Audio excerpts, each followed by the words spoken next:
তো হ্যালো বন্ধুরা, আজকের ব্লগটা এখান থেকে শুরু করছি। আমি এই মই বেয়ে অ্যালবেস্টারের চালে উঠছি। উপরে আমার সাথে আসুন, আপনারা আসলে দেখতে পাবেন যে আমি উপরে কি করতে উঠছি। তো হ্যালো বন্ধুরা, আপনারা কেমন আছেন? আশা করি খুব ভালো আছেন। আমিও ভালো আছি। তো আজকের এই মুসুর নিয়ে আমি উঠে গেছি আমার নিজের ঘরের চালে, অ্যালবেস্টারের চালে উঠে গেছি। তো আমি একটু চারিদিকটা আপনাদেরকে দেখাচ্ছি। এই উপরের দৃশ্য বা এই সিন কেমন লাগছে আপনারা একবার দেখুন। উপরে আমার ডিশ অ্যান্টেনা রয়েছে। আর দেখুন বন্ধুরা, আজকের আমি এসেছি আমার নিজের গাছে আঁশফল মুসুরি দিয়ে চাপা দেওয়ার জন্যে আমি উঠে গেছি অ্যালবেস্টারের চালে। দেখুন বন্ধুরা, আঁশফলগুলো দেখা যাচ্ছে।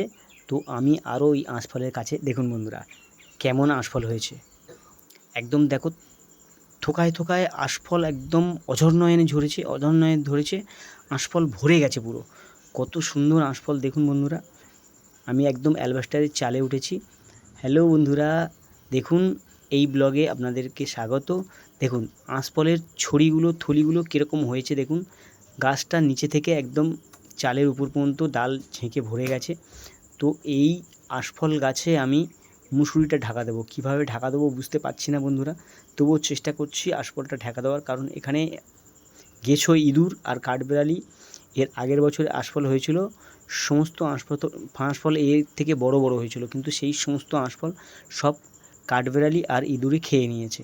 তো বন্ধুরা, আমি এই মুসুরিটা ভালো করে টাঙিয়ে দিচ্ছি যাতে মোটামুটি খেতে না পারে। কিন্তু শুধু এই মুসুরি দিলে হবে না বন্ধুরা, আরও কিন্তু বাকি যা ডাল পড়ে রয়েছে তাতে কিন্তু